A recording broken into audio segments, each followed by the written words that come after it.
¿Quién es el Espíritu Santo? Esta pregunta, aparentemente simple, resuena desde hace siglos entre estudiosos, líderes espirituales y cristianos sinceros. Y tal vez, por más sorprendente que parezca, sea la duda peor respondida en la historia de la fe. En una época donde se habla tanto sobre poder espiritual, dones, unción y presencia divina, hay una inquietud que pocos se atreven a admitir. El Espíritu Santo sigue siendo para muchos un desconocido. ¿Y si todo lo que sabes sobre él está equivocado desde el principio? La verdad bíblica revela que el Espíritu Santo no es una fuerza impersonal, no es un viento simbólico, ni una energía que se activa en cultos emocionales. Él es Dios. Es tan Dios como el Padre que está en el cielo y como el Hijo que fue a la cruz. No es una parte menor de la Trinidad, sino la misma esencia de Dios que se mueve, habita, guía y transforma. En Hechos de los Apóstoles, capítulo 5, Pedro no duda en decirle a Ananías que mentir al Espíritu Santo es mentir a Dios, revelando que el Espíritu posee identidad propia, pero inseparable de la divinidad. Desde los primeros versículos de la Escritura, ya encontramos su acción. En el libro de Génesis, capítulo 1, versículo 2, está escrito que el Espíritu de Dios se movía sobre las aguas. Antes incluso de que la luz fuera pronunciada, antes de que la materia fuera formada, el Espíritu ya se movía sobre el caos, estableciendo orden, vida y propósito. Él estaba allí, en el principio de todo, como aquel que ejecuta la voluntad del Padre y manifiesta la palabra del Hijo. Donde hay creación, hay el soplo del Espíritu. Donde hay vida, está su presencia. Sin embargo, a lo largo de los siglos, el Espíritu Santo fue reducido a metáforas y sensaciones. Llamado viento, fuego, agua y paloma, muchos permitieron que estas figuras oscurecieran la realidad de su persona. Pero Él no es solo una manifestación, Él es una persona divina, santa, eterna, sensible y activa. Es Él quien convence al mundo del pecado, quien conduce los corazones a la verdad, quien revela al Hijo a los ojos ciegos y quien sella a los salvos para el día de la redención. Jesús, al preparar a sus discípulos para su partida, no les prometió un sustituto cualquiera. Prometió a alguien igual a Él, alguien con quien podrían relacionarse, confiar, escuchar y seguir. En Juan capítulo 14, versículo 16, dice que rogaría al Padre, y el Padre enviaría otro Consolador, para que estuviera con ellos para siempre. Y en Juan capítulo 16, versículo 7, Jesús afirma que es mejor que Él se vaya, porque sólo así vendría el Consolador. ¿Quién sería este que, según el propio Cristo, es mejor tener presente que al mismo Jesús en carne? El Espíritu Santo no desciende sobre los hombres como un rayo de energía. Se acerca como alguien que desea caminar junto.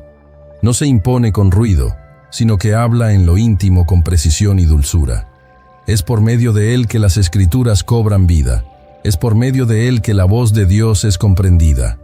No es opcional para la fe cristiana, es esencial. Porque sin el Espíritu no hay revelación, no hay arrepentimiento, no hay transformación. Es imposible comprender plenamente la vida cristiana sin reconocer quién es el Espíritu Santo en su esencia. La mayoría de las personas entiende fácilmente la figura de Dios como Padre, o la de Jesús como el Hijo enviado.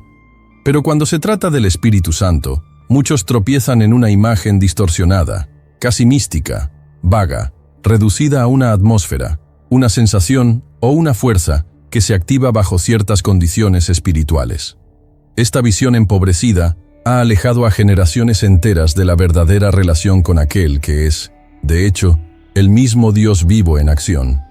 El Espíritu Santo no es un recurso espiritual para momentos de crisis, ni un fenómeno emocional que aparece solo en cultos más intensos. Es una persona divina, plenamente Dios, que siempre ha estado presente en la historia de la redención. Desde el principio, actúa con autoridad absoluta, revelando el carácter de Dios, realizando obras poderosas y conduciendo el plan eterno de salvación. En Génesis, capítulo 1, versículo 2, leemos que el Espíritu de Dios se movía sobre la faz de las aguas, incluso antes de que existiera la luz. Allí, aún sin forma, sin orden y sin dirección, el Espíritu ya se movía. No solo acompañó la creación, participó directamente en ella.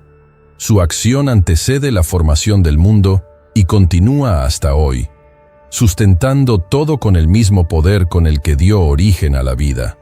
Esa actuación activa y continua es lo que diferencia al Espíritu de cualquier idea impersonal. Él actúa con propósito, con intención, con soberanía. No hay nada que haya sido creado o transformado sin la intervención directa del Espíritu Santo. Es mencionado como el soplo de vida, como el dedo de Dios, como el aliento de la nueva creación. El libro de Job, capítulo 33, versículo 4, declara: «El Espíritu de Dios me hizo, y el soplo del Todopoderoso me da vida». Esto muestra que no solo el cuerpo humano fue formado por las manos del Creador, sino que la misma existencia fue insuflada por este Espíritu eterno. Y a lo largo de las Escrituras, encontramos a este mismo Espíritu realizando obras que solo Dios puede hacer. Él resucita a los muertos, como afirma Romanos, capítulo 8, versículo 11. Si habita en vosotros el Espíritu de aquel que resucitó a Jesús de entre los muertos, ese mismo que resucitó a Cristo de entre los muertos, vivificará también vuestros cuerpos mortales.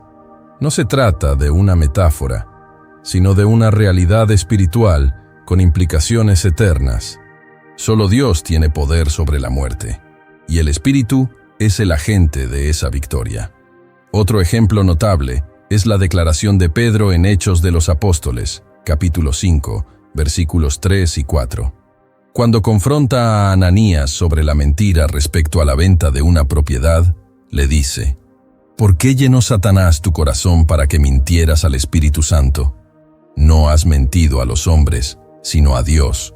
La afirmación es directa, inequívoca y devastadora para cualquier argumento que intente reducir al Espíritu a algo inferior. Mentir al Espíritu es mentir a Dios. Y eso solo es posible porque Él es Dios en esencia, y no en función temporal.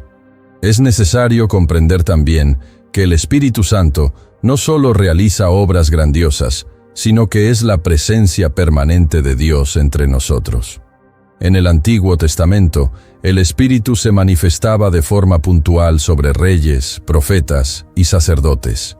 Pero tras la ascensión de Cristo, pasó a habitar continuamente en los que creen. Esta es la gran promesa revelada en Juan, capítulo 14, versículo 17, donde Jesús declara que el Espíritu habita con vosotros y estará en vosotros. Esta habitación no es simbólica, es real. El mismo Dios mora en corazones humanos por medio del Espíritu. Y si el Espíritu Santo es Dios, entonces todo lo que Él dice, ordena, revela e inspira tiene autoridad divina. Su voz no es un consejo, es un decreto. Su mover no es una sugerencia, es una manifestación del mismo cielo. La Iglesia necesita urgentemente recuperar esa reverencia, esa conciencia de que estar en la presencia del Espíritu es estar ante el mismo Dios. No se trata de crear un ambiente o de generar una emoción. Es reconocer la majestad de una persona que es al mismo tiempo amor, fuego, poder y santidad. No podemos seguir tratando al Espíritu Santo como un accesorio de la fe. Él no es una parte de Dios, Él es Dios. No es un complemento para hacer el cristianismo más emocionante. Es el mismo centro de la experiencia cristiana. Sin Él, no hay revelación, no hay comunión, no hay transformación.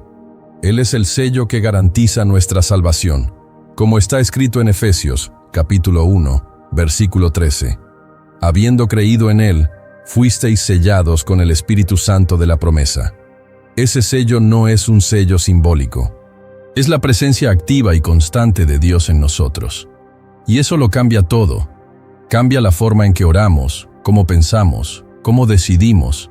Cambia la forma en que resistimos al pecado, cómo soportamos el dolor, cómo esperamos el cumplimiento de las promesas. Porque ya no estamos solos. El Dios que está sentado en el trono también habita en nuestro interior. Es esa presencia viva y poderosa la que sostiene la jornada cristiana, que guía con sabiduría, que levanta cuando caemos, que habla cuando el silencio parece reinar. El Espíritu Santo es Dios caminando con nosotros, no solo para asistirnos, sino para transformarnos, para conducirnos a la imagen de Cristo, para hacernos partícipes de la naturaleza divina. ¿Cómo actúa Él en el mundo espiritual? Hay una realidad espiritual que escapa a los ojos, pero que moldea todo lo que es visible. Esta realidad no es silenciosa, no es pasiva, tampoco indiferente, es viva, dinámica, en constante movimiento, y en el centro de esa acción está el Espíritu Santo.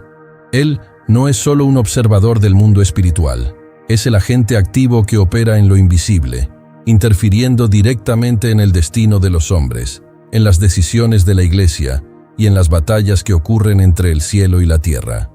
Desde el inicio, vemos al Espíritu de Dios interactuando con el caos y transformándolo en orden. En Génesis, capítulo 1, versículo 2, el texto dice que la tierra estaba desordenada y vacía, y había tinieblas sobre la faz del abismo, y el Espíritu de Dios se movía sobre la faz de las aguas. La imagen es clara. El Espíritu no huye del caos, se mueve sobre él. Donde todo parece desorganizado, confuso o perdido, allí comienza su trabajo silencioso, pero irresistible. No actúa solo cuando todo está listo, sino que es precisamente en el desorden donde su presencia inaugura el proceso de creación y restauración. Y esta verdad se repite en todos los momentos de la historia de la redención. En Juan, capítulo 3, versículo 5, Jesús afirma a Nicodemo: de cierto te digo, el que no naciere de agua y del Espíritu, no puede entrar en el reino de Dios. No hay nuevo nacimiento sin el Espíritu Santo. Ninguna transformación verdadera ocurre sin que Él sople vida en el interior del ser humano. Regeneración, conversión, santificación, todo es resultado de su acción directa. Él no reforma al viejo hombre, Él genera uno nuevo. En el campo espiritual, Él es también el gran intercesor. Romanos capítulo 8, versículo 26, dice que el Espíritu nos ayuda en nuestra debilidad, porque no sabemos orar como conviene, pero el mismo Espíritu intercede por nosotros con gemidos indecibles. Esto revela que no solo nos inspira a orar, sino que ora en nuestro lugar, yendo más allá de las palabras que podemos formular. Cuando nuestras rodillas están dobladas y el corazón sin fuerza, Él se levanta dentro de nosotros, traduciendo nuestro dolor en súplicas eficaces. Esto no es un consuelo poético, es una realidad espiritual concreta. También actúa en la liberación de los cautivos. En Mateo, capítulo 12, versículo 28, Jesús afirma: si yo por el Espíritu de Dios echo fuera demonios, ciertamente ha llegado a vosotros el reino de Dios. Esta declaración muestra que la expulsión de demonios no era solo un gesto del Hijo, sino una acción conjunta con el Espíritu. Donde hay posesión, opresión o cualquier tipo de esclavitud espiritual, es el Espíritu quien actúa para romper las cadenas. Su autoridad no se discute, y donde Él llega, la presencia del maligno es confrontada y deshecha. Esta actuación también se manifiesta en dones espirituales, no como adornos espirituales, sino como armas dadas a la Iglesia. Primera a los Corintios, capítulo 12, versículo 7, dice que a cada uno le es dada la manifestación del Espíritu para provecho. La diversidad de los dones es reflejo de la multiforme operación del Espíritu. Palabras de sabiduría, dones de sanidad, discernimiento de espíritus, profecías. Todo esto no es para el ego del hombre, sino para la edificación del cuerpo de Cristo y el avance del reino. Es el Espíritu quien distribuye, quien capacita, quien activa, conforme a la voluntad soberana de Dios. Y más que actuar en milagros y manifestaciones extraordinarias, el Espíritu Santo actúa en áreas que muchas veces pasan desapercibidas. Él dirige decisiones. En Hechos de los Apóstoles, capítulo 13, versículo 2, el texto narra que, ministrando estos al Señor y ayunando, dijo el Espíritu Santo: apartadme a Bernabé y a Saulo para la obra a la que los he llamado. No fue una decisión administrativa, ni una votación entre apóstoles. Fue una orden clara del Espíritu.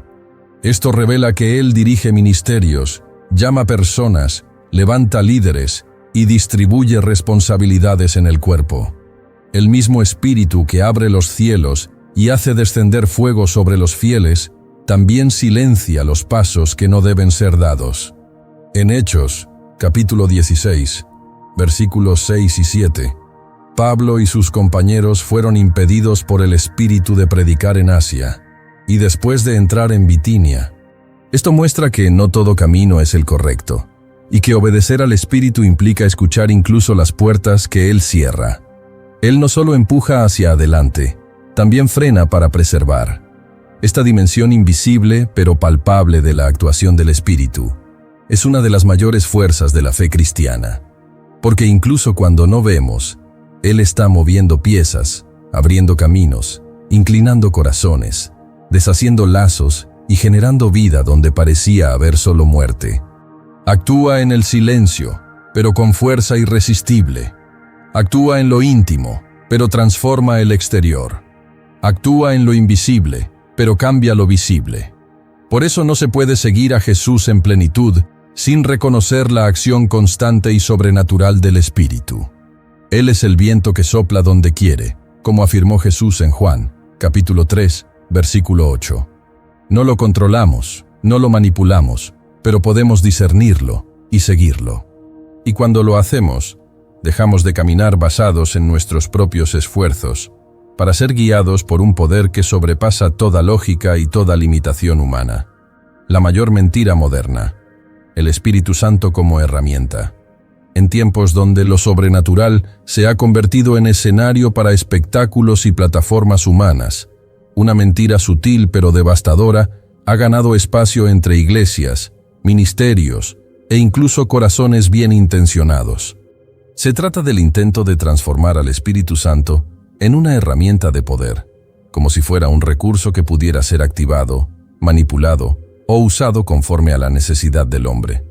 Esta distorsión, aunque envuelta en lenguaje espiritualizado, es una de las ofensas más graves a la santidad de Dios, y la Biblia no guarda silencio ante este error. A lo largo de la historia de la Iglesia, la presencia del Espíritu siempre fue vista como algo sagrado, temido, deseado con reverencia. Pero la banalización moderna generó una nueva teología donde el Espíritu se volvió casi un asistente espiritual. Su nombre comenzó a ser invocado no para rendirse, sino para el espectáculo. Su mover, interpretado como confirmación de ego, estatus e influencia. Los dones espirituales pasaron a ser exhibidos como medallas. La unción se volvió moneda. La búsqueda de la manifestación sustituyó la búsqueda del arrepentimiento. Esta es la inversión del Evangelio. Un ejemplo claro de esto está en Hechos de los Apóstoles, capítulo 8. Simón, el mago, presenció a los apóstoles imponiendo las manos sobre los nuevos convertidos, y estos recibían el Espíritu Santo. Impresionado con el poder visible, ofreció dinero para que le fuera dado el mismo don, diciendo: «Dadme también a mí ese poder». La respuesta de Pedro fue inmediata y contundente: «Tu dinero perezca contigo, porque has pensado que el don de Dios se obtiene con dinero». La reprensión muestra que el Espíritu no está en venta, ni es domesticable. Él es santo, soberano, y jamás puede ser instrumentalizado. Lo que Simón deseaba no era comunión, era control.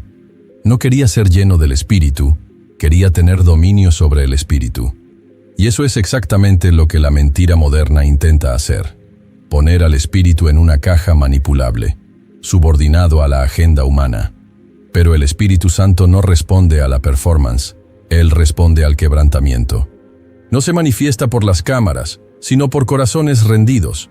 Esta mentalidad utilitaria distorsiona no solo la imagen del Espíritu, sino que también destruye la experiencia cristiana genuina. Porque al intentar usar al Espíritu como un medio, el hombre se coloca por encima de él. Y lo que debía ser un viaje de sumisión se convierte en un intento de manipulación. La consecuencia de esto es una espiritualidad vacía, sensacionalista, donde hay ruido, pero no transformación, donde hay movimiento, pero no arrepentimiento, donde hay discursos inflamados, pero ningún fruto del Espíritu. El apóstol Pablo advierte contra esto de forma clara. En 1 Corintios capítulo 12, versículo 11, dice que Uno y el mismo Espíritu realiza todas estas cosas, distribuyéndolas a cada uno en particular como Él quiere. Es decir, el Espíritu es quien decide, da a quien quiere, como quiere, cuando quiere. Y todo se hace conforme a la voluntad soberana de Dios, no por merecimiento humano, ni por esfuerzo carnal. El intento de domesticar al Espíritu es, en su raíz, idolatría. Otro punto crítico de esta distorsión está en el lenguaje.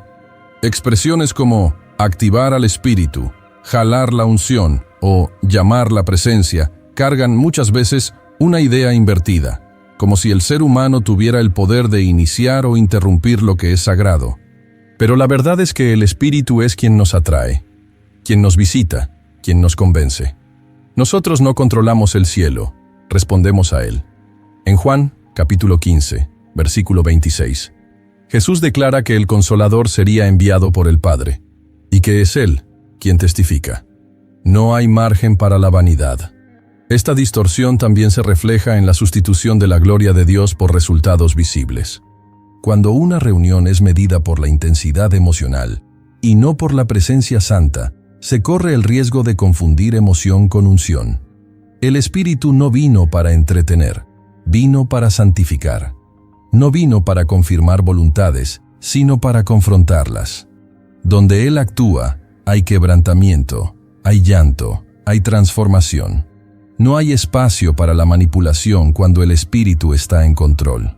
La verdadera manifestación del Espíritu Santo nunca exalta al hombre, siempre exalta a Cristo.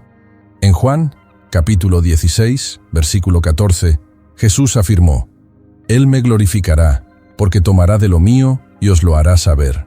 El centro del mover del Espíritu es siempre el Hijo. Si el nombre de Jesús no es glorificado, si la cruz no es recordada, si el arrepentimiento no es provocado, entonces no es el Espíritu quien está obrando, por más espectacular que parezca. Esta mentira moderna, que transforma al Espíritu Santo en un instrumento al servicio del hombre, necesita ser denunciada con amor, pero con firmeza, porque aleja a las personas de la verdad, genera frustración espiritual e impide la verdadera acción de Dios. El Espíritu no es activado como si fuera un botón. Él es honrado, buscado, adorado. No responde a la presión, responde a la rendición. Y cuando encuentra un corazón contrito, se manifiesta con poder, con santidad, con gloria. La iglesia de los últimos días necesita más que dones, necesita discernimiento, necesita más que manifestaciones, necesita frutos. El Espíritu Santo sigue obrando con poder, pero no en moldes de performance, sino en la simplicidad de la fe. Él es el mismo que sopló vida en el caos, que levantó a los profetas, que ungió al Mesías, que incendió el aposento alto. Y aún desea llenar corazones, pero no para engrandecer nombres, sino para cumplir propósitos eternos. El movimiento entre el Padre y el Hijo. La Trinidad no es un misterio que deba ser desentrañado por la lógica, sino una verdad que debe ser contemplada con reverencia.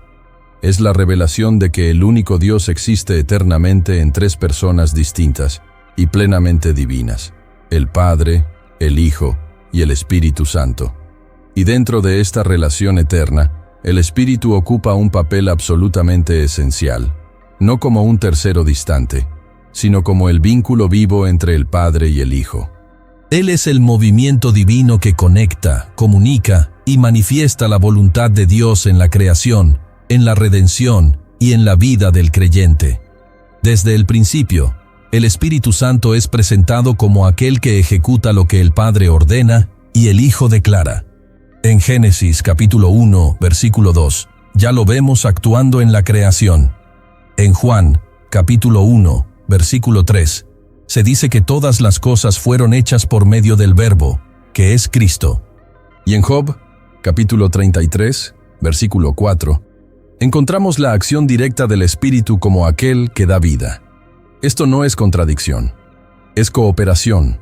El Padre planea, el Hijo expresa, el Espíritu realiza. Así es como la Trinidad se mueve, en perfecta armonía, sin competencia, sin división. La misión redentora de Cristo revela esta unión con aún más claridad. En Lucas, capítulo 1, versículo 35, el ángel anuncia a María que el Espíritu Santo vendría sobre ella y que el poder del Altísimo la cubriría. El nacimiento del Hijo no fue solo un acto del Padre, sino también una acción directa del Espíritu. Ya en el bautismo de Jesús, en Mateo capítulo 3, versículos 16 y 17, vemos el cielo abrirse, al Padre hablar, al Hijo siendo bautizado y al Espíritu descender como paloma. La Trinidad se revela en una sola escena, actuando en unidad ante toda la creación. Esa conexión se profundiza en el ministerio terrenal de Jesús. Es el Espíritu quien lo conduce al desierto, conforme a Lucas, capítulo 4, versículo 1. Es por el Espíritu que Él predica, sana, expulsa demonios y obra señales. Isaías capítulo 61. Ya había profetizado que el Espíritu del Señor Dios está sobre mí, porque me ungió el Señor para anunciar buenas nuevas a los quebrantados. Y el mismo Jesús, al leer ese texto en la sinagoga, declaró: «Hoy se ha cumplido esta escritura en vuestros oídos». Nada de lo que Jesús hizo fue separado de la acción del Espíritu. Todo fue en completa dependencia y comunión. Incluso en la cruz, donde el Hijo entrega su vida, el Espíritu está presente. En Hebreos, capítulo 9, versículo 14, está escrito que Cristo se ofreció a sí mismo sin mancha a Dios por el Espíritu eterno. La ofrenda de Jesús no fue solo física, fue espiritual, plena, impulsada por ese Espíritu que lo acompañó hasta el último suspiro. Y al tercer día, es por el mismo Espíritu que Él resucita, como leemos en Romanos, capítulo 8, versículo 11. La Trinidad actúa del principio al fin de la salvación como un solo Dios, movido por amor perfecto. Esa actuación integrada también se manifiesta después de la ascensión de Cristo. En Juan, capítulo 14, versículo 26, Jesús dice que el Padre enviará al Consolador en su nombre, y en Juan, capítulo 15, versículo 26, Él afirma que enviará al Espíritu de parte del Padre. No hay conflicto en el origen del envío. El Espíritu procede del Padre y del Hijo, como extensión viva del amor entre ambos. No es solo enviado por autoridad, sino en plena comunión con el corazón del Padre y la misión del Hijo. Esta realidad se vuelve aún más profunda cuando comprendemos que el Espíritu no vino solo para representar el cielo, sino para hacerlo presente entre nosotros. No es una fuerza distante que comunica la voluntad divina por códigos enigmáticos. Es la misma presencia de Dios que habita en el interior de los que creen.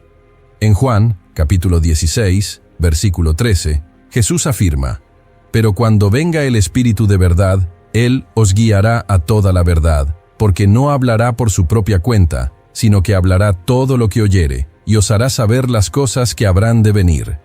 El Espíritu no actúa de forma aislada, sino como portavoz del cielo. No improvisa, transmite con fidelidad. Esa relación entre Padre, Hijo y Espíritu no es una jerarquía de poder, sino una expresión de unidad perfecta. Es por medio del Espíritu que conocemos el corazón del Padre. Es por el Espíritu que somos conducidos al Hijo. Y es por el Espíritu que vivimos la vida cristiana con propósito. Sin Él, el Evangelio se convierte en letra muerta.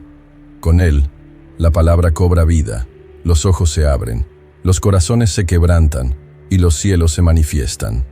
La Trinidad no es un concepto abstracto para debates teológicos, sino una realidad que transforma el día a día de la fe. El Espíritu Santo no es una adición tardía a la historia de la salvación. Él es el vínculo eterno que, desde el principio, actúa como extensión viva del amor divino. Él es el movimiento entre el trono y la tierra, entre el cielo y el corazón humano. ¿Cómo habita el Espíritu Santo en nosotros? La realidad más revolucionaria del nuevo pacto no está solo en la promesa del perdón, sino en la presencia de Dios habitando dentro del hombre. Durante siglos, la presencia divina estuvo asociada a templos, montes y manifestaciones externas. Pero, en Cristo, algo extraordinario fue inaugurado. El Dios que caminaba entre los hombres ahora desea habitar en ellos. Y es por medio del Espíritu Santo que esta verdad se cumple de forma plena. La presencia del Espíritu no es un símbolo, es una realidad transformadora. Jesús preparó a sus discípulos para esta nueva dimensión espiritual con palabras simples, pero cargadas de revelación. En Juan, capítulo 14, versículo 17, Él dice: «El Espíritu de verdad, que el mundo no puede recibir, porque no lo ve ni lo conoce. Vosotros lo conocéis, porque mora con vosotros y estará en vosotros». Esta promesa indicaba que el Espíritu, que hasta entonces actuaba sobre los hombres de forma temporal y localizada, ahora pasaría a vivir dentro de aquellos que lo recibieran. Y eso lo cambia todo. Él no solo visita, Él permanece. La presencia del Espíritu en nosotros no es pasiva. Él no está allí como un observador silencioso. Él habita con propósito. Él transforma, convence, purifica y guía. El apóstol Pablo, en Romanos, capítulo 8, versículo 9, afirma: «Si alguno no tiene el Espíritu de Cristo, no es de Él». Esto revela que la habitación del Espíritu no es una experiencia opcional o complementaria, sino esencial. Ser cristiano es, por definición, ser morada del Espíritu Santo. Esa presencia interna afecta todas las dimensiones de la vida. No se limita a los momentos de adoración o oración. Se manifiesta en la conciencia, en la dirección, en la resistencia al pecado y en la sed de santidad. El Espíritu habita donde hay rendición. Él moldea pensamientos, transforma deseos, genera frutos. En Gálatas, capítulo 5, versículo 22, Pablo enumera los frutos del Espíritu: amor, alegría, paz, paciencia, benignidad, bondad, fidelidad, mansedumbre, dominio propio. No son conquistas humanas, son evidencias de la presencia divina operando dentro del creyente. La transformación generada por esa presencia no es instantánea, pero es continua y progresiva. El Espíritu no fuerza, Él conduce. Respeta los procesos, pero nunca deja de actuar. En 2 Corintios capítulo 3, versículo 18, está escrito: «Todos nosotros, mirando a cara descubierta como en un espejo la gloria del Señor, somos transformados de gloria en la misma imagen, como por el Señor, el Espíritu». La obra de Él es progresiva, pero inevitable. No solo señala el error, nos capacita para superarlo. No solo revela la voluntad de Dios, sino que nos da poder para cumplirla. Es por eso que la vida cristiana no puede vivirse por esfuerzo propio. Sin la habitación del Espíritu, todo se vuelve pesado, religioso, mecánico. Pero con Él hay gracia para soportar, dirección para decidir y fuego para permanecer.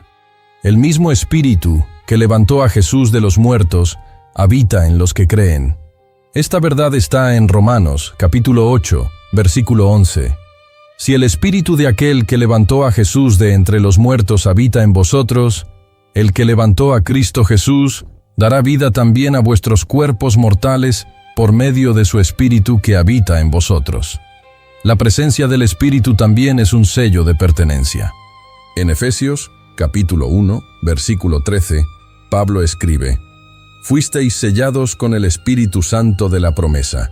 El sello era, en el contexto bíblico, una marca de propiedad, de autenticidad y de protección. Esto significa que la presencia del Espíritu en nosotros es la prueba de que pertenecemos a Dios, de que fuimos comprados por alto precio y de que ya no estamos a la deriva. Esa habitación también es el camino de la intimidad con Dios. El Espíritu no nos conecta solo con dones o revelaciones, Él nos conecta con el propio corazón del Padre. En Romanos, capítulo 8, versículo 15, está escrito: «Recibisteis el Espíritu de adopción, por el cual clamamos, Abba, Padre». Él no solo nos enseña a orar, Él nos hace hijos, nos introduce en una relación de amor profundo, donde la obediencia no es por miedo, sino por honor, donde el temor de Dios no nos aleja, sino que nos atrae más cerca de Él. El Espíritu Santo habita en nosotros como maestro, consejero, consolador y guía. Nos recuerda lo que Jesús enseñó, como en Juan capítulo 14, versículo 26. Nos enseña todas las cosas. No es una voz distante, habla en lo íntimo. No es un visitante ocasional, es un morador constante. Y donde Él habita, no hay espacio para tinieblas que no sean confrontadas, ni heridas que no sean tocadas. Esa presencia, sin embargo, exige celo. Pablo escribe en 1 Corintios, capítulo 6, versículo 19. ¿Acaso no sabéis que vuestro cuerpo es templo del Espíritu Santo que está en vosotros, el cual tenéis de parte de Dios, y que no sois vuestros? No somos dueños de nosotros mismos. Fuimos comprados, sellados, habitados, y por eso, cada decisión, cada palabra, cada intención debe ser colocada delante de Él. Porque ya no estamos solos, somos templo. La presencia del Espíritu Santo en nosotros no es solo doctrina, es vida, es dirección, es transformación. Él habita no para contemplar, sino para reconstruir, no para observar, sino para conducirnos a la imagen del Hijo. Su habitación es el inicio de una nueva existencia, marcada no por esfuerzo religioso, sino por comunión viva y constante con el mismo Dios. El Espíritu Santo tiene personalidad. Antes de continuar, si este contenido ha bendecido tu vida, dale me gusta, comenta y comparte. Tu amén en los comentarios hace toda la diferencia para alcanzar a más personas. Suscríbete al canal y si deseas bendecir el canal, haz clic en el botón Gracias y deja una ofrenda de cualquier cantidad. O hazte miembro. Así continuamos invirtiendo en investigación y mejoras para bendecir aún más tu vida. Continuando. La revelación de que el Espíritu Santo habita en nosotros ya sería suficiente para provocar reverencia, temor y gratitud. Pero esta presencia se vuelve aún más sagrada cuando comprendemos que Él no es solo una influencia espiritual, sino una persona real, viva y consciente. El Espíritu Santo no es impersonal. Él piensa, siente, decide, Él conoce, se entristece, ama, desea.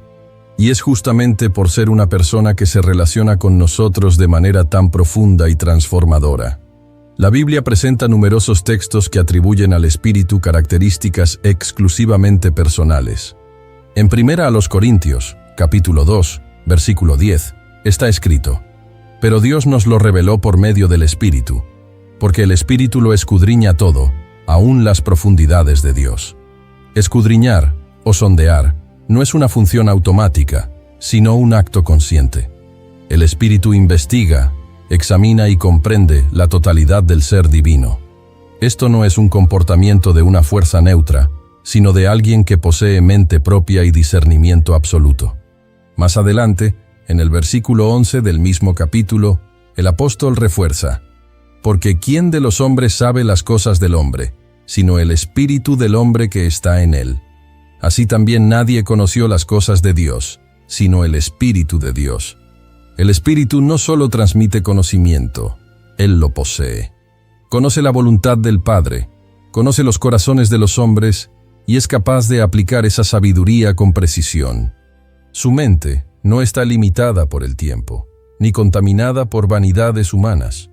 Él piensa con perfección, pero el Espíritu Santo también siente. No es indiferente a nuestras actitudes. No habita en nosotros como un espectador frío, sino como alguien que se involucra con profundidad. En Efesios capítulo 4, versículo 30, está registrado uno de los consejos más importantes para el creyente: «Y no contristéis al Espíritu Santo de Dios, con el cual fuisteis sellados para el día de la redención». Entristecer a alguien implica que ese alguien posee emociones reales. El Espíritu se alegra cuando respondemos a la voz de Dios, pero también se entristece cuando resistimos, cuando pecamos, cuando despreciamos su presencia. Esa sensibilidad del Espíritu se expresa también en Romanos, capítulo 8, versículo 26, donde Pablo escribe: «El Espíritu intercede por nosotros con gemidos indecibles». Esos gemidos no son ruidos sin significado. Son expresiones profundas de compasión y urgencia. El Espíritu ora con dolor, con celo, con intensidad. Se involucra con nuestras luchas de una manera que ni siquiera nosotros logramos entender. Esto muestra un nivel de empatía y comunión que va mucho más allá de cualquier fuerza espiritual impersonal. Además de mente y sentimientos, el Espíritu también posee voluntad. Actúa conforme a su propia decisión. En 1 Corintios, capítulo 12, versículo 11 leemos: «Pero todas estas cosas las realiza el mismo y único Espíritu, distribuyéndolas a cada uno en particular como Él quiere».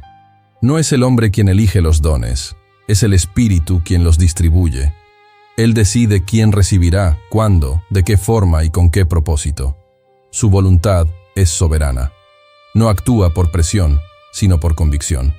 Es precisamente por esto que la relación con el Espíritu Santo debe construirse con humildad y temor. No puede ser manipulado, forzado, ni domesticado. No responde a fórmulas, responde a corazones quebrantados. Su voluntad no puede ser doblegada por la insistencia humana, pero puede ser revelada a quienes lo buscan con sinceridad. Actúa cuando quiere, donde quiere y cómo quiere. Y cuando entendemos esto, dejamos de intentar conducirlo y pasamos a ser conducidos por Él. Por tener mente, sentimientos y voluntad, el Espíritu también tiene personalidad. Y por eso, es posible entrar en comunión con Él. En 2 Corintios, capítulo 13, versículo 13, Pablo cierra su carta con un saludo que es, al mismo tiempo, una revelación. La gracia del Señor Jesucristo, el amor de Dios y la comunión del Espíritu Santo sean con todos vosotros. No se puede tener comunión con un viento, con una energía o con un símbolo. La comunión solo es posible entre personas. Y el Espíritu Santo es una persona divina que desea relación. Esta comprensión cambia la forma en que nos acercamos a Él. Ya no oramos a una fuerza distante, sino a alguien que escucha, comprende y responde. Ya no buscamos manifestaciones sin propósito, sino que conocemos el corazón de quien las manifiesta. Esta intimidad, sin embargo, exige sensibilidad. El Espíritu no grita, Él susurra, no impone, invita. Respeta los espacios, pero ama cuando es acogido. No fuerza entrada, sino que se revela a quienes lo reciben con fe. El Espíritu Santo no es solo el poder de Dios. Él es Dios con personalidad. Y es por eso que resistirlo es peligroso, pero andar con Él es glorioso. Él piensa mejor que nosotros, siente más profundamente que nosotros, y decide con sabiduría absoluta.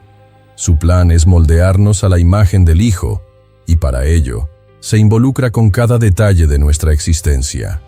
Nada escapa a su mirada, nada es insignificante para su atención. Entender que el Espíritu Santo tiene personalidad es la base para cultivar una vida espiritual viva, dinámica, sensible y transformadora. Él no está en los cielos esperando que lo mencionemos. Él está aquí, en nosotros, con mente, sentimientos y voluntad, listo para conducirnos a toda la verdad. La voz del Espíritu en las Escrituras. El Espíritu Santo no es solo un agente de transformación interior, también es la voz que resuena a lo largo de las Escrituras, desde el Génesis hasta el Apocalipsis. Su actuación no comenzó en Pentecostés, ni se limita a los tiempos de la Iglesia. Él es el autor invisible e infalible de la revelación escrita.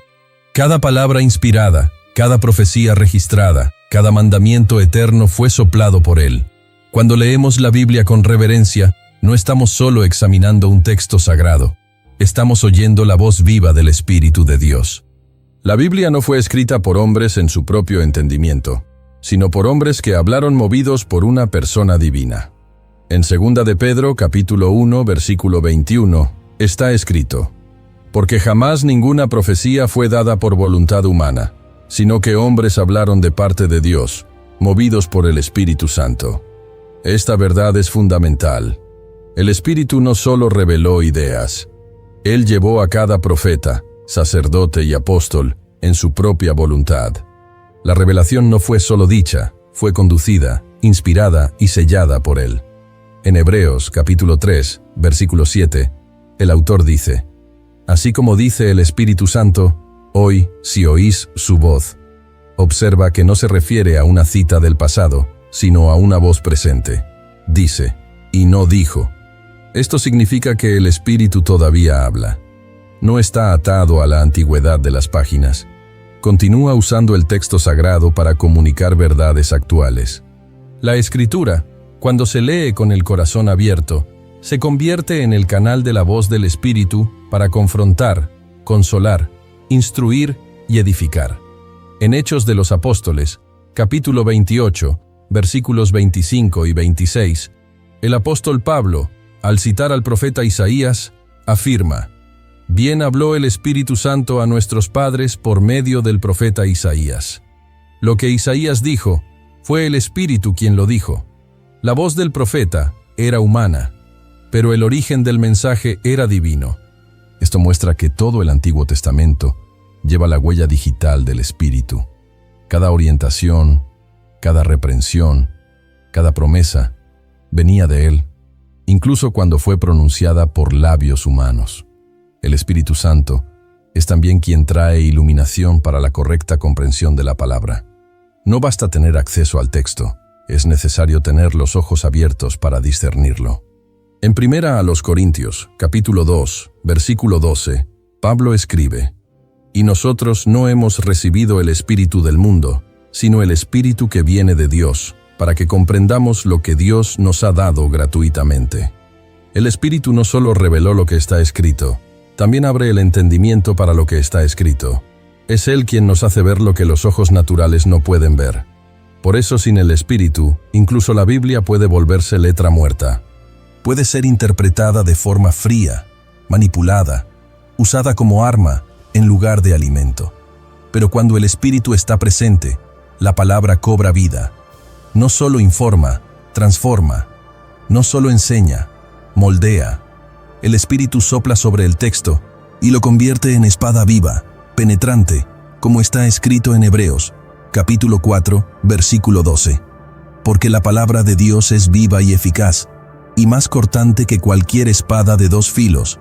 Esta actuación del Espíritu continúa hasta hoy. Aún habla por medio de la Escritura. Aún revela verdades, confirma direcciones y confronta corazones. Pero nunca dice algo que contradiga lo que ya reveló.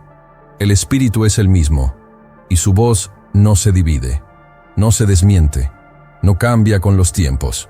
Su voz permanece firme, santa, inmutable. El mismo Espíritu que habló con Moisés en el desierto, que inspiró a David en los Salmos y que levantó a los profetas para denunciar la idolatría, es el que hoy habla a los corazones humildes ante la palabra. Por eso, leer la Biblia sin la presencia del Espíritu es como intentar escuchar un himno con los oídos tapados. El texto puede incluso ser descifrado, pero la melodía se pierde. Es Él quien da profundidad, quien conecta capítulos, quien revela el corazón detrás de la letra. Cada vez que nos acercamos a las Escrituras con fe y reverencia, nos estamos colocando delante de la voz del mismo Dios. Y esa voz, aunque suave, es irresistible. Jesús, al hablar del Espíritu, afirmó en Juan, capítulo 16, versículo 13: «Pero cuando venga el Espíritu de verdad, Él os guiará a toda la verdad». Esta promesa no se restringe a los discípulos de aquel tiempo. Sigue vigente para todo aquel que desea ser conducido por la verdad divina. Y esa verdad no está suelta en el aire, está registrada en la palabra, viva, eterna y suficiente. El Espíritu Santo no habla fuera de la palabra, habla a través de ella. No revela nuevos fundamentos, ilumina los eternos. No compite con las Escrituras, Él las escribió. Y cuando la Iglesia comprende esto, deja de buscar revelaciones fragmentadas y pasa a alimentarse de la fuente inagotable de la voz de Dios ya revelada. El peligro de ignorar su presencia. La presencia del Espíritu Santo es sagrada, viva y profundamente sensible. Él no habita en el creyente de forma indiferente o mecánica. Le importa, observa, interactúa. Pero esa misma presencia que consuela, guía y fortalece, también puede ser entristecida. Y cuando el espíritu se entristece, algo vital se rompe dentro del alma. La relación se enfría, la voz se vuelve distante, el corazón se endurece. Ignorar su presencia es descuidar al propio Dios. Resistir a su acción es rechazar el único camino posible de verdadera transformación. En Efesios capítulo 4, versículo 30, Pablo advierte con claridad: «Y no contristéis al Espíritu Santo de Dios, con el cual fuisteis sellados para el día de la redención». El verbo contristar lleva un peso emocional. No se trata de una reacción impersonal o fría. El Espíritu Santo siente. Él se comunica, ama, se involucra, y por eso también se hiere cuando es tratado con deshonra, indiferencia o desobediencia. Ese entristecimiento no ocurre por simples errores humanos, sino por una postura interior que rechaza su influencia, que desprecia su corrección y que banaliza su santidad. El Espíritu es santo, y donde hay inmundicia continua, no tratada con arrepentimiento, su presencia se ve disminuida, su fluir se ve impedido, su voz se vuelve casi inaudible. Él no se impone sobre el corazón que lo rechaza. Se retira en silencio, como un amigo herido, esperando ser nuevamente recibido con temor y verdad. Hay un patrón claro en las Escrituras. Donde el Espíritu no es honrado, su acción es limitada. En Hechos de los Apóstoles, capítulo 7, versículo 51, Esteban denuncia a los líderes religiosos diciendo: «Duros de cerviz, incircuncisos de corazón y de oídos. Vosotros resistís siempre al Espíritu Santo, como lo hicieron vuestros padres, así también vosotros». La resistencia al Espíritu es una herencia de quienes confían en su propia religiosidad, pero cierran el corazón a la dirección de Dios. Escuchan la palabra, pero no se rinden. Conocen las Escrituras, pero rechazan la corrección. Esa resistencia puede manifestarse de varias formas: en palabras duras, en comportamientos persistentes de pecado, en orgullo espiritual, en insensibilidad a la voz de Dios. El Espíritu habla con dulzura, pero también confronta con firmeza. Cuando Él nos advierte y decidimos ignorarlo, entramos en una zona peligrosa, donde el engaño se vuelve tolerable y la verdad parece opaca. Poco a poco, la presencia que antes era clara se convierte en un eco distante. El apóstol Pablo, en Primera a los Tesalonicenses, capítulo 5, versículo 19, va aún más lejos: «No apaguéis al Espíritu». La imagen es la de un fuego que puede ser sofocado. El Espíritu es frecuentemente comparado con fuego en las Escrituras, no solo por su poder purificador, sino por su capacidad de iluminar, de calentar, de consumir lo que es impuro. Apagar ese fuego es el resultado de negligencia espiritual, de una vida sin vigilancia, de un corazón acostumbrado a la presencia, pero que ya no es tocado por ella. Y cuando ese fuego se apaga, las consecuencias no son solo emocionales, son espirituales y profundas. La fe se enfría, la oración se vuelve formal, la adoración se vacía, la obediencia se vuelve pesada. El creyente puede seguir hablando de Dios, pero ya no lo siente. Puede mantener sus prácticas religiosas, pero ha perdido el frescor de la presencia. Esto no ocurre de un día para otro, sino de forma gradual, silenciosa, y casi siempre comienza con pequeños desprecios a la voz del Espíritu. El salmista, en el Salmo 51, tras caer en pecado, no solo pide perdón, clama: «No quites de mí tu Espíritu Santo». David sabía que podía seguir como rey, mantener su posición, pero si perdía al Espíritu, lo perdía todo. Su súplica no era por el trono, sino por la presencia. Entendió que la mayor tragedia de la vida espiritual no es el escándalo público, sino la ausencia silenciosa del Espíritu de Dios. Por eso Pablo también orienta, en Gálatas, capítulo 5, versículo 25: «Si vivimos por el Espíritu, andemos también por el Espíritu». La presencia del Espíritu no debe ser solo una doctrina aceptada, sino una realidad vivida. Él nos llama diariamente al arrepentimiento, a la renuncia, a la adoración sincera. Y cuando respondemos con obediencia, su fluir se intensifica, su voz se vuelve clara, su presencia se renueva. Pero cuando lo ignoramos, cuando tratamos con desprecio lo que es santo, corremos el riesgo de andar sin dirección, aunque parezca que estamos en el camino. El Espíritu Santo es sensible no porque sea frágil, sino porque es puro. No negocia su santidad, ni se adapta a nuestras comodidades espirituales. Permanece fiel a la voluntad del Padre, y es por eso que resistirlo, ignorarlo o contristarlo son actos tan graves. No estamos simplemente ofendiendo una fuerza divina, estamos rompiendo con la propia esencia de nuestra relación con Dios. Es tiempo de recuperar el temor ante el Espíritu, de detenerlo todo para escucharlo, de pedirle que nos muestre dónde lo hemos herido, de volver al lugar donde su presencia era suficiente. Porque si el Espíritu se aleja, todo lo demás pierde sentido. La única manera de vivir una vida cristiana auténtica es honrando la presencia que habita en nosotros, cuidando esa relación como si fuera el mayor tesoro, porque lo es. ¿Cómo relacionarse con el Espíritu Santo hoy? Si el Espíritu Santo es una persona divina, viva, sensible y activa, entonces el cristianismo no puede ser solo un sistema de creencias, sino una relación con Él. Saber que el Espíritu habita en el creyente no es suficiente si esa presencia no es valorada, cultivada, honrada. Y la gran pregunta que surge, ante todo lo que se ha revelado, es ¿cómo relacionarse con el Espíritu Santo de forma real, constante y profunda? La respuesta comienza con la rendición. El Espíritu no se relaciona con el orgullo. Él resiste a los altivos, pero se acerca a los quebrantados. En Isaías capítulo 66, versículo 2, el Señor declara: «Pero a este miraré, al que es humilde y contrito de espíritu, y que tiembla ante mi palabra». El primer paso para una vida guiada por el Espíritu es reconocer nuestra total dependencia de Él. La arrogancia espiritual cierra las puertas de la comunión, pero la humildad atrae el cielo. Relacionarse con el Espíritu exige sensibilidad. Él no compite con el ruido interior. Habla, pero no grita. Conduce, pero no obliga. Es necesario silenciar las distracciones, desacelerar el ritmo del alma, cultivar momentos de escucha. En Juan, capítulo 16, versículo 13, Jesús prometió: «Pero cuando venga el Espíritu de verdad, Él os guiará a toda la verdad». La dirección del Espíritu es real, pero solo es percibida por quien decide seguir, no por quien solo desea ser llevado. Escucharlo es un acto de atención espiritual.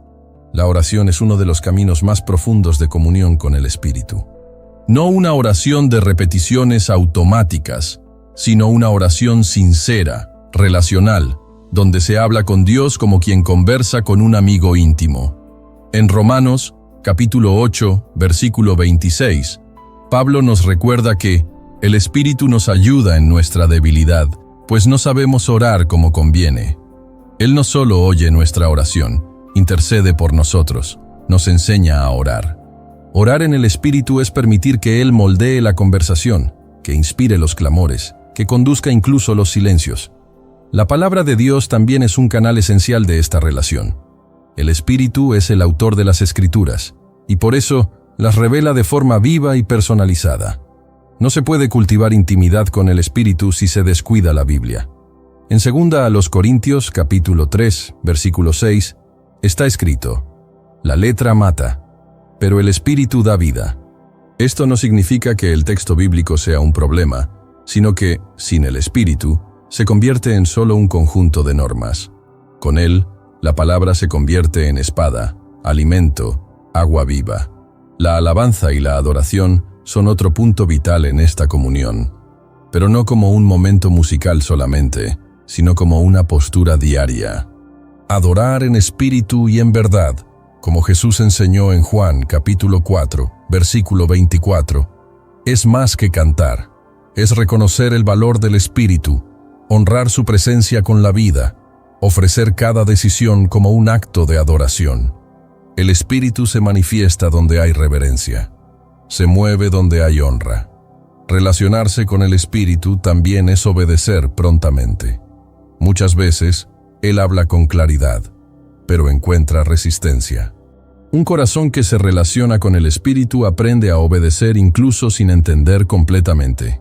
Aprende a renunciar por convicción, a seguir sin mapas, a confiar sin garantías visibles.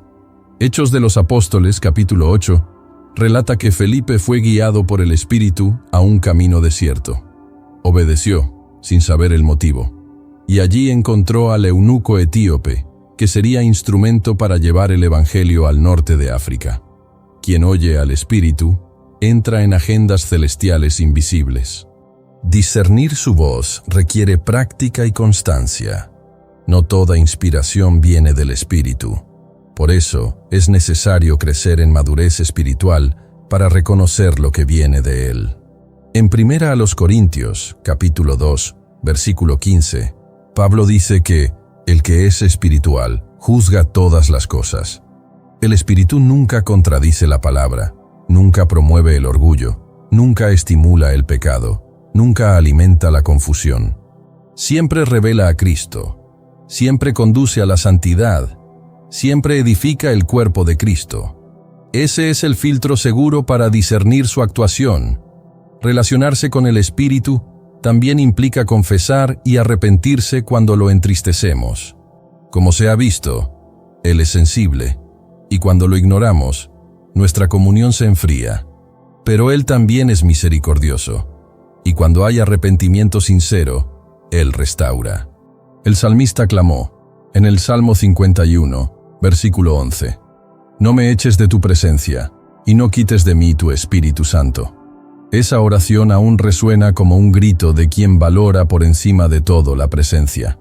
Quien ama al Espíritu no tolera distancia, y cuando siente que algo se ha roto, corre de vuelta. Relacionarse con el Espíritu es vivir disponible para ser usado, moldeado, enviado, transformado. El Espíritu Santo no se mueve solo para nuestro confort, sino para los propósitos eternos del Padre. Él llama, comisiona, envía. En Hechos, capítulo 13, versículo 2, está registrado: «Ministrando estos al Señor y ayunando, dijo el Espíritu Santo, apartadme ahora a Bernabé y a Saulo para la obra a que los he llamado». Aquellos que se relacionan con el Espíritu serán inevitablemente llamados a cooperar con Él en la misión de Dios. La vida en el Espíritu no es estática ni teórica. Es un caminar diario, íntimo, lleno de sorpresas, desafíos, consuelo y propósito. El Espíritu no quiere solo visitar, quiere caminar al lado, habitar, transformar. Y la respuesta a esto está en una sola palabra: relación. No hay atajos, hay comunión. Él aún está llamando. Incluso después de todo lo que ha sido revelado, incluso ante tantos corazones que se han cerrado, el Espíritu Santo sigue susurrando, tocando, moviéndose. Él no se rinde.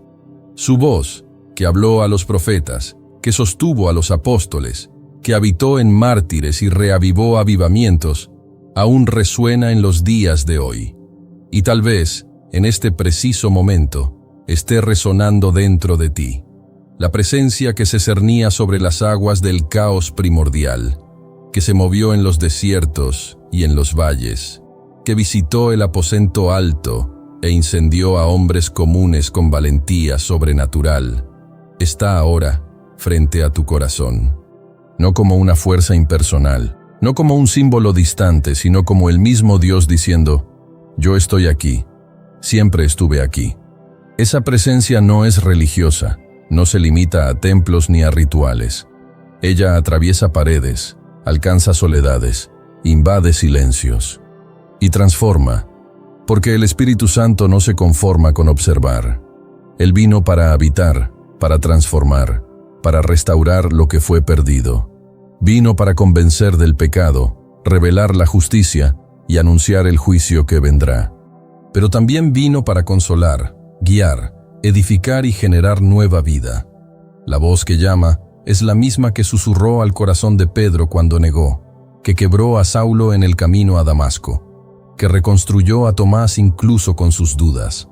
Esa voz no necesita ser fuerte para ser oída. Es firme, amorosa, santa, y clama por rendición. El tiempo que queda no se cuenta en años, se cuenta en decisiones. El Espíritu Santo no puede ser forzado, pero tampoco puede ser ignorado sin consecuencia. Resistir a su voz es alejarse de la verdad, es endurecer el corazón contra la única presencia que puede dar vida a lo que está muerto por dentro. Pero oír esa voz, acogerla, rendirse a ella, es experimentar algo que el mundo no puede ofrecer: el Dios vivo habitando dentro de ti. Y si hasta hoy has vivido sin reconocer esa presencia, debes saber que aún hay tiempo. Si ya lo conociste un día, pero permitiste que Él se convirtiera en solo un recuerdo distante, todavía hay un camino de regreso. El espíritu que fue rechazado por tantos aún desea habitar en los pocos que lo acogen con verdad. Y si estás escuchando esto ahora, es porque Él no se ha rendido contigo. Hoy es el día de abrir el corazón, de confesar, de pedir perdón, de rendirse, de decir: Espíritu Santo, te quiero, te necesito, habita en mí. Porque no hay vida verdadera fuera de esta comunión, no hay propósito fuera de esta conexión, no hay poder fuera de esta presencia. Todo lo que es eterno, todo lo que es santo, todo lo que es real en la fe, comienza cuando el Espíritu se convierte en más que una doctrina, cuando se convierte en una persona viva dentro de nosotros. Si deseas reconciliarte con el Espíritu de Dios, si sientes que Él te está llamando de vuelta, si quieres empezar de nuevo con sinceridad, si deseas reconciliarte con nuestro Salvador Jesucristo por haberte alejado de los caminos, o quieres iniciar una nueva jornada hacia la salvación eterna, comenta aquí abajo: Yo te acepto, Señor Jesús, como mi único y suficiente Señor y Salvador de mi vida. Arrepiéntete, cree, ríndete, e invita al Espíritu Santo a guiar tu vida por completo. Él sabe por dónde comenzar, Él sabe cómo restaurar, Él sabe cómo conducir, porque Él es Dios y Él aún está llamando. Si ya vives esta verdad, escribe aquí en los comentarios: Amén. Esta simple confesión pública puede ser usada para tocar otras vidas. Comparte este mensaje con alguien que necesita la presencia, que necesita la voz, que necesita el fuego. Porque cuando el Espíritu encuentra espacio, nada sigue igual. Hasta la próxima.